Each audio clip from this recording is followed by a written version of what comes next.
The night shift can be a wonderfully quiet and calm time of day to work. However, it can also be extremely creepy, like these tales. Number 1. From 2008 to November 2012, I worked as the full-time computer tech at a primary school. It was well known for being hundreds of years old and very, very creepy. The site manager who looked after the grounds wouldn't be there by himself after hours unless there was a break-in or some other kind of emergency. He told me after this event that something had unsettled him in the past and that I should be careful there on my own. During the summer months, when the school was closed, I was working overtime setting up hundreds of netbooks to be given to students in the forthcoming school year, and on one evening of boredom at home, I decided to work overnight, from 9 till 5, as I had the freedom to be a night owl and have a hard time dragging myself out in the daylight. My phone rang. My desk phone rang. My internal calls only desk phone rang. Now, I'm used to this phone ringing throughout the day when I work usual hours, so my arm shot to the phone and lifted the handset with the efficiency of 3 years' worth of muscle memory. In the 1 second that it took to lift the handset to my ear, my brain had chance to figure out that this phone should most decidedly not be ringing at 2:30 in the morning, and secondly, that I'm the only person in the school tonight. Silence. I could hear nothing but a ticking clock. It sounded to be some distance away from the handset, and was most likely a wall clock in a classroom. I then heard something unmistakable, a passing car. This led me to believe that this call was coming from a classroom on the second floor closest to the one road that passes by the school. A quick check of the incoming call extension revealed me to be correct. Number 143, Y4CW. I went to check it out. There were 5 locked doors between me and the creepy phone, and after fiddling with what seemed in the dark like hundreds of keys, I arrived in the shared area between the Year 4 classrooms. The unmistakable tick-tocking of the clock was loud. You don't hear a clock ticking during the day in a noisy classroom, but remove the children, the teachers, the pens and the pencils, and suddenly these small sounds become very, very large. After a few seconds, the motion-activated strip lights had warmed up and were lighting the room. The light stunned me a little, but even so it was obvious that the phone was off the hook and placed neatly beside the dock. I picked up the handset and noticed that the battery was super low. I assumed it had been left on the work surface since before the end of term and was now acting strangely due to the low power available. I've seen electronics do this before. I placed the phone in its charging dock, to which it gives me a very happy beep. I decide to return to my office. Now familiar with the keys and the darkness of the corridors, it only took me about 5 minutes to return to my office. Almost as soon as I sat down, my phone rang again, with the same extension number, and seemingly no caller at the other end. I placed my phone on loudspeaker and sat listening to the tick-tocking and fired up the CCTV viewing software on my laptop. Usually this would be a bad idea, as we didn't have infrared night vision cameras, but because I'd visited the particular phone, I had activated the motion lighting, which has a 15-minute timer before switching itself off, so I knew I'd be able to see the phone, or at least the general area. The phone was on the side, bathed in light. It had somehow left its dock, and had dialed me again. I decided to look on the CCTV to see how the phone had moved during my trip back to the office, but I was unable due to not having the password for classroom recordings. Technically, footage of children getting changed for PE lessons, etc. was on there, so it was locked with a password that I was not aware of. I didn't make a second trip to return the phone to its dock. I left it to die, so that it couldn't call me again. Number 2. This is my first time writing on here. This has to do with me working the night shift at a nursing home. There are a few stories that I have that I still cannot explain. There are 3 floors in the assisted living area of the nursing home. Personal care, where all the patients needed full care, being helped with bathing and dressing. And then there was an assisted living area, where only a few residents would need help. The first story I'm going to share was when I was working in the personal care unit. I was folding the clothes to put them away when I heard a distinct call for help. It sounded exactly like one of my patients that needed full care. I heard her screaming help. I walked down to her room, and she was fast asleep, snoring away, so I brushed it off. A few minutes later, I was folding clothes again, and I heard the same exact scream for help. I went to investigate, but once again the resident was sleeping. I brushed it off as if I was hearing things. But again, I started to fold the clothes, and I heard the scream as if it were right next to my ear. I ran out of there and wouldn't go back unless I had a co-worker with me. Still to this day, I don't know why she was calling for help, but she was asleep during this time. A few weeks later, she was admitted into long-term living due to falling out of her wheelchair, screaming for help for half an hour before someone heard her. On the first floor, which is part of assisted living, there was a gentleman who passed away a few weeks before I started to work there. He'd go out nightly between 12:30 and 1 for a cigarette. He would use the elevator to go down to the smoking area right outside the lower level.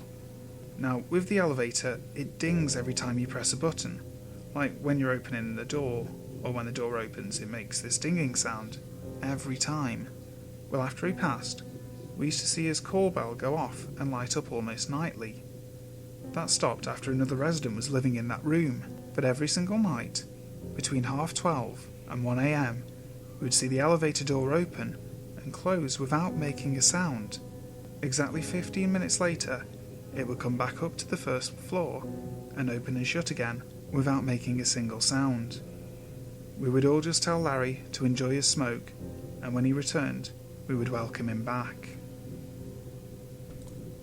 Number 3. I work the graveyard shift at an inpatient mental health facility.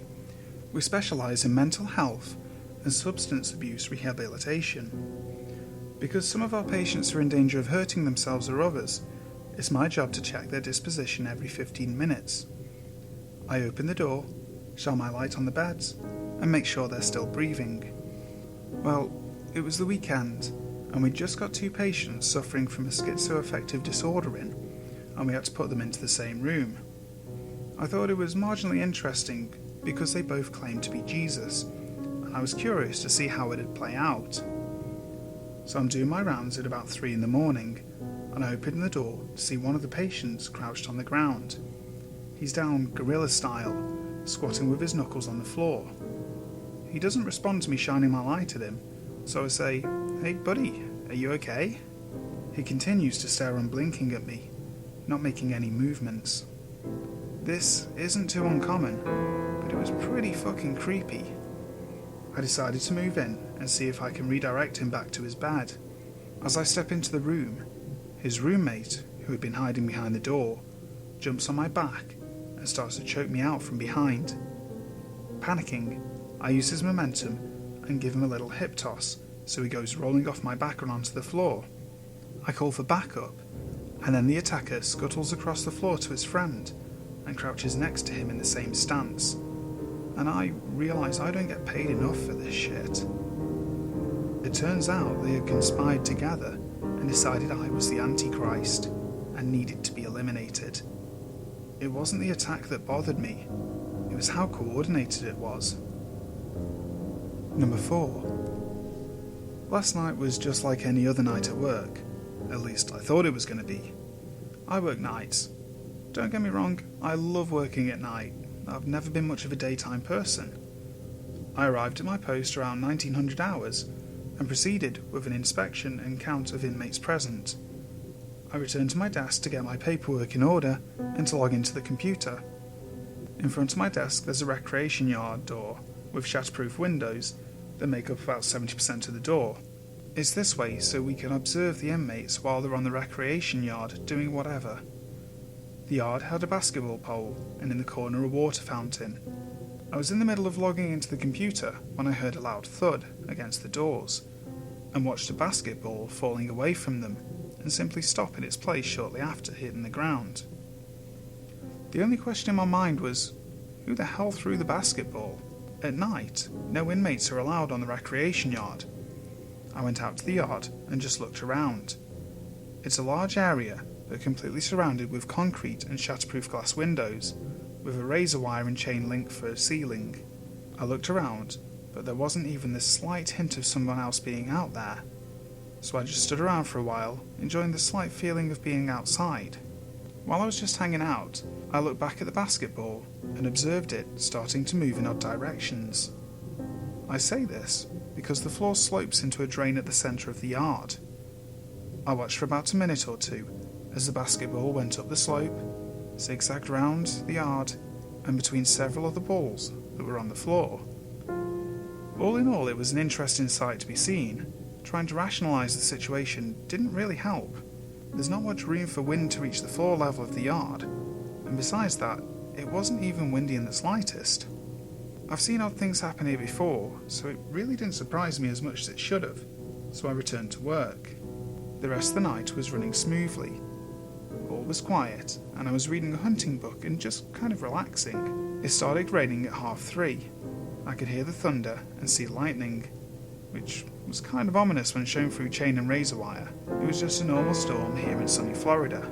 I watched the storm for a little bit, and then decided to walk through my dorm and perform an inmate check. It was around 3:50 in the morning, so everyone was soundly asleep in their cells. I began to walk upstairs when I heard the shower in the downstairs corner come on. The shower buttons are a simple but effective pressure switch that takes some force to get started and generally run for 15 minutes when activated. I continued my count, but was not surprised in the least when everybody was still in their bunks asleep. I then went down to the showers and looked inside. As was to be expected, no one was in the area apart from myself. I waited for the timer to turn off the shower, but 15 minutes went by and it shut down, but then the one beside it would start, and vice versa. This continued for a while. Sometimes you just can't help but to chuckle about things that are out of your control, so I ignored it the best I could. Although other officers kept walking by, asking why I was letting inmates shower that early in the morning. I got a little kick out of making them go tell the inmate to get out the shower. The look on their faces was worth it. About 5:45 in the morning, the showers finally decided to stop for the night. During breakfast, several inmates said I was being an asshole for playing with the showers so early and tapping on the cell doors throughout the night. It wasn't until some of the older inmates explained to the younger ones that I don't play games. The funny part is I've worked in this facility for going on 7 years, so it's not all that new to me. But that deer in the headlights, frightened child look on a grown man's face when he puts 2 and 2 together still makes me laugh. It really shouldn't surprise them that an older building that has had nothing but negative experiences would be haunted. Hi guys, Brimstone here. Just wanted to say as always a massive thank you for watching. If you enjoyed the video, please feel free to like, comment, share and subscribe, and also check out the rest of the videos on my channel. I'm sure there's something else that you'd like here. So, until next time, sleep tight.